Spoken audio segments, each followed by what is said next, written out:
Hello everybody, my name is Miguel. Welcome back to Lucid9. So, we're here talking with the Airy from the rooftop, having a little moment, talking about, I don't remember. We were just playing a video game, I think, in the last episode. First I had to yawn. This video was sponsored by yawning. It's good for you. But it also will let people know that either you're tired or you're bored of them. Whatever. So here we go, more reading. Narrated by me. How about this? A Mexican magician tells his audience that he'll disappear on the count of 3. He counts uno, then dos, and then disappears without a trace. He told a funny joke. It wasn't funny. It wasn't funny. Dots. I thought stage magic was just an illusion. I can only chuckle to myself. As expected, she completely missed the point. She makes her move. I hear a massive explosions. Oh, I won. What?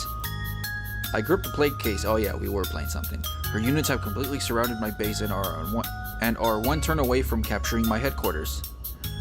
Not today, Le Rouge Lamparade. I triumphantly conquer the special objective with Susumu Kuromochi and activate my deuce. Table turn. I reverse the ratio of my soldiers to yours. Our soldiers suddenly swap colors, leaving her with practically nothing. Even if it's the end of my turn, I know I've used my deuce well.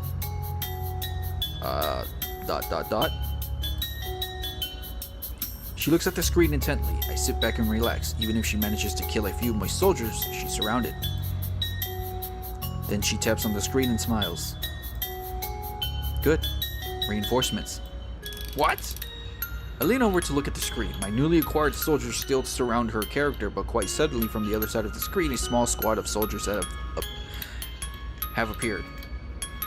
Normally a few soldiers would be nothing, but my army is still with Le Rouge, and these new soldiers have a direct path to me. I blink and suddenly they're surrounding me. Susumu Kuromochi takes a couple down, but he's soon overrun. The words Victor, Le Rouge Lamparade jump to life on the screen, oddly cheering considering the game's genre. I need to put my timer, and I forgot. I would assume that I've already been doing this for like 2-3 minutes now, so I'll go for another 15 maybe. I'll go for 20 tops, just to be safe. Actually, I'll go for 18. Anyway, that was somewhat anticlimactic. What the? And then there she goes, eating her peach. And she goes back to eating peaches, what she loves the most. So you're the master of video games. Got it. Her smile widens suddenly. Is she happy with my compliment? I understood the joke. What? 4 seconds. 4 seconds. I should research the one about the Mexican magician. Yeah.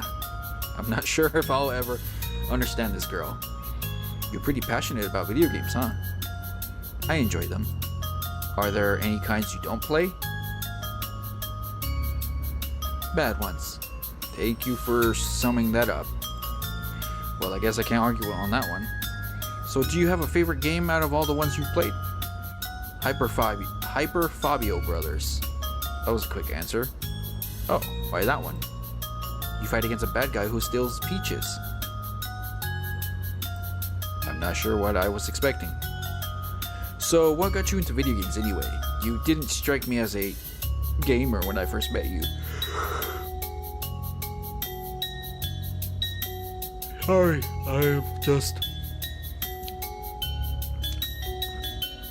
I had a nap. Anyway, then again, she didn't strike me as a singer, and look how well that turned out. They seemed fun, so I played some. They were fun. So did someone just buy you a console and you decided, sweet, video games, or something like that? Like, what was the first game you've ever played? Castles and Creatures. Castles and Creatures? Wait, that's a tabletop game, right? Old-fashioned, make your own stats, play with a party, go on adventures and all that stuff? Yes. How long? A standard table is 2 meters long. No, I mean, how many years have you been playing tabletop? Speaking with Eri Hiraga is an unnaturally good exercise in creating complete sentences. Oh. Around 5 years. I played a lot before I learned about video games. But you don't need... I quickly stopped myself. A group of friends. That's what I was going to say. But it sounds too cruel, even for me.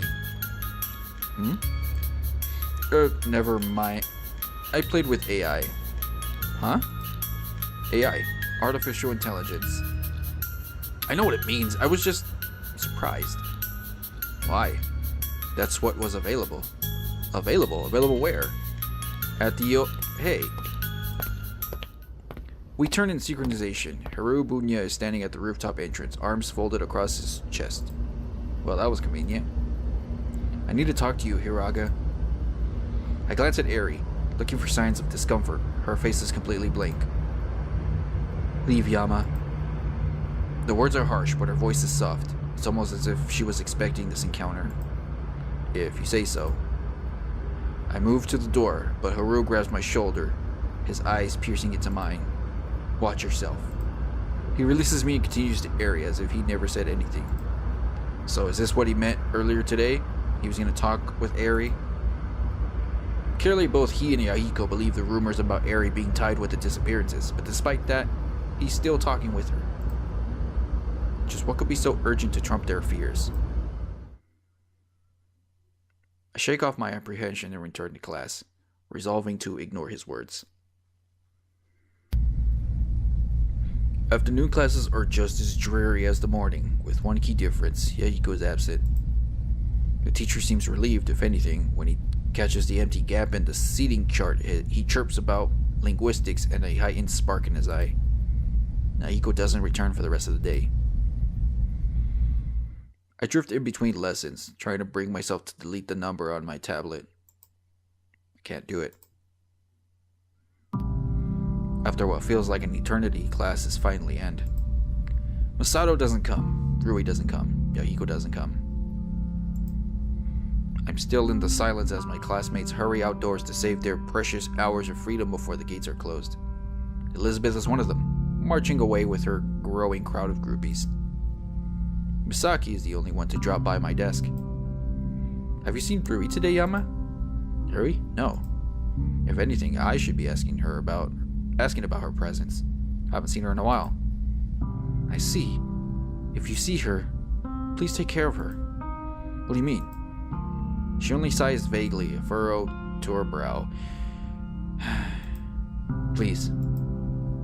Then, without another word, she turns and strides off, flicking her phone between her hands. Take care of Rui. Why? How? More questions, fewer answers. This is getting ridiculous. I restlessly swing my backpack over my shoulder and head out of the classroom. If I'm not getting answers, I'll just have to find them myself. My first instinct is to look for my friends from my high vantage point. Shortly after arriving, I quickly realized that it's a terrible instinct. Even if I had perfect eyesight, it's not like I could see through buildings. What made me think I could have found Rui from the rooftop?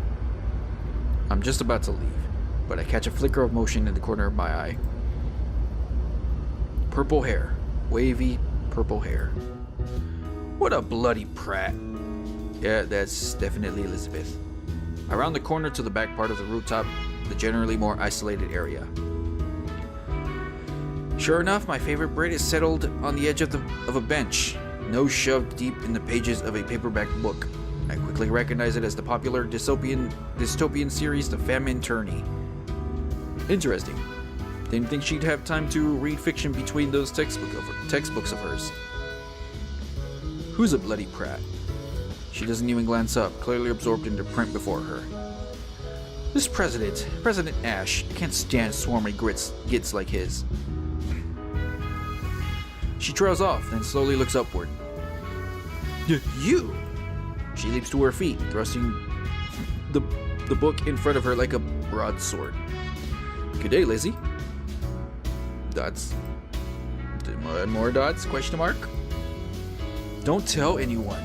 She quickly slides her books behind her, looking down. That was a delayed reaction.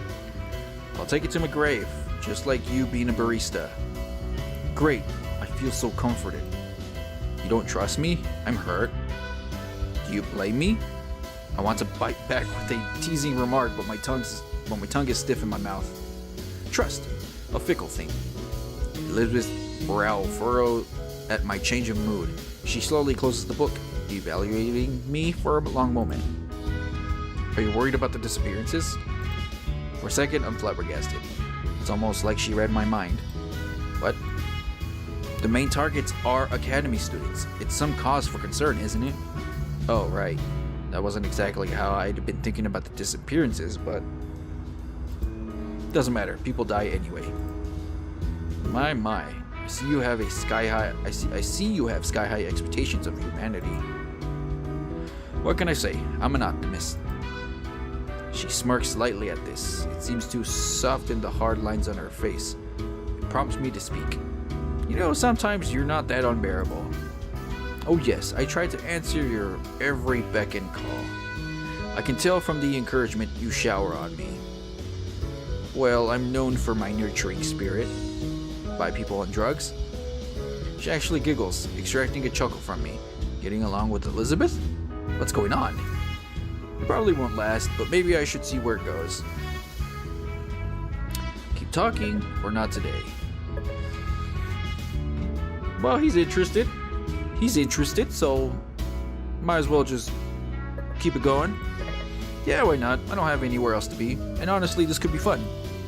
I take a moment to glance over her stacks of tomes. Aside from the Famine Tourney, her selection seems to weigh on the mystery side. Works from Darther, Onan Coyle, Sorothy Dayers, Kagatha Risti, and more.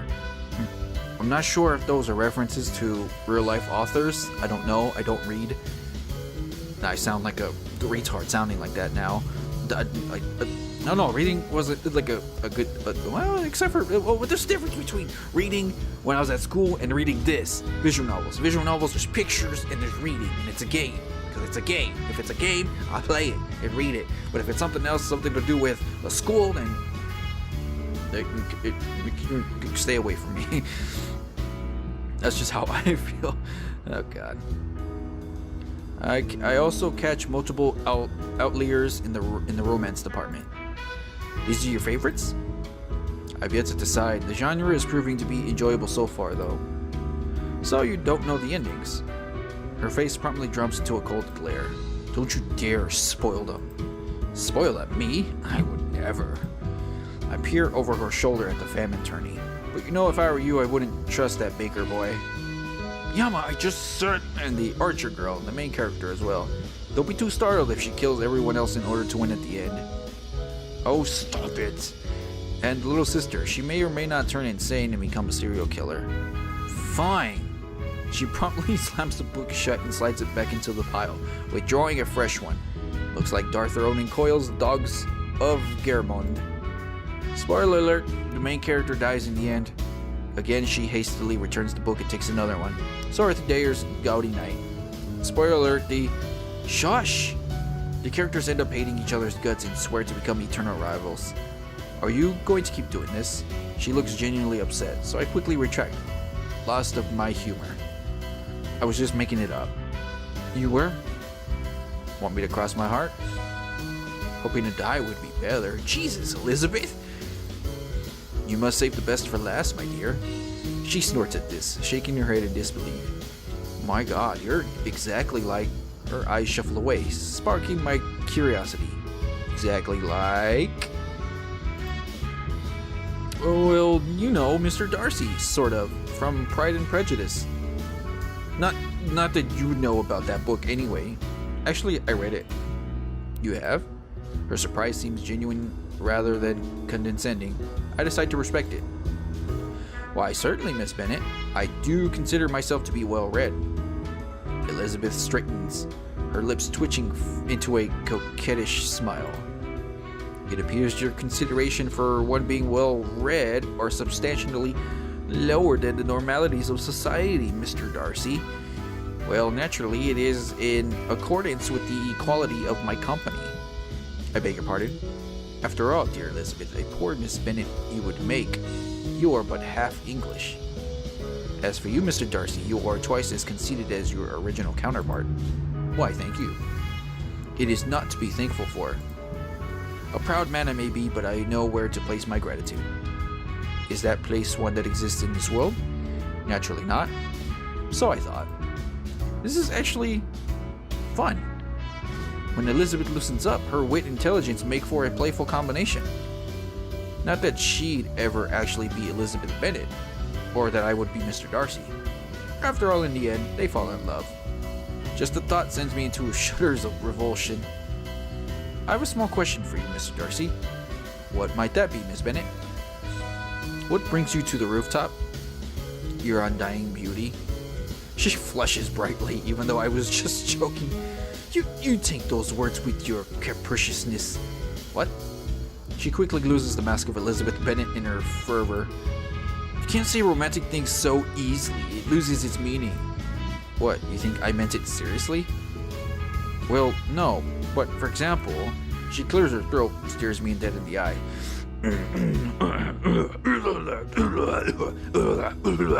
That wasn't for you, said Trust. Actually, I needed something to drink. My throat is feeling like super dry. It always feels dry, specifically when I'm doing reading, because I'm doing a lot more talking than my normal commentary videos. So I need to have something to drink after this video. Holy crap. Okay. I love you. Despite hating her, do I hate her? Yes, I hate her. I nearly flail backward, my stomach turning over. What the heck? I didn't mean it, but you see, no matter your intent, words have power. And you tell me that you love me to justify this? Well, it's not like I bloody meant it. Then why'd you say it? To prove a point, see? You're riled up. That's exactly how I feel when you... Go on. When people throw around words so casually. And now I know why this girl can't handle a joke. Still, I guess to some extent it makes sense. I don't want to admit it, but her counter argument is actually valid. So that was why you were always on my case for throwing around my words? Of a sort, yes. She clears her throat, protectively hugging a book to her chest. Honestly speaking, I didn't hate you. Really? Well, not at first. So what traumatic event lost Her Majesty's favor upon me? Strangely enough, she ignores my mocking tone. Her gaze is deadly serious. Well, that was unfortunate timing. I wait for Elizabeth to continue, but she immediately retracts, digging back into her book. Answer it. She doesn't really give me any other option, so I take a look.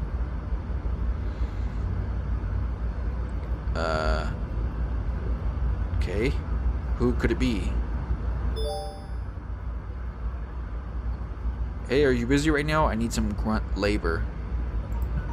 Oh. Get marvelous massa then. Courtyard, now. I'm actually disappointed as I slide my phone into my pocket. This was the closest to a civil conversation that I've gotten with Elizabeth. Well, Miss Bennet, looks like duty calls. As you know, I have so many admirers to see. She snickers lightly. Oh, I would count on it. There are, after all, 70 million blind people in the world. I snort. That was actually a passable comeback. Cheerio, Miss Bennet. Goodbye, Mr. Darcy. Don't come again. I will, Miss Bennet, just for you. Well, I shan't stop you if you wish to publicly humiliate yourself or... Okay, 2012 memes. I only roll my eyes at her and shut the door, setting my steps toward the academy courtyard. My pace is lighter than when I'd first arrived. Unfortunately, my thoughts sober as I approach the courtyard. Why didn't Rui contact me earlier? Where has Yahiko been? Or Masato? I guess that they have their own lives. Of course, they have their own lives. They got a home to go to. They got parents to talk to. Actually, all the Japanese animes I've been seeing, most of the protagonists, when they have a house, they have parents, but in most of the animes, when they have a place, they live by themselves. Somehow.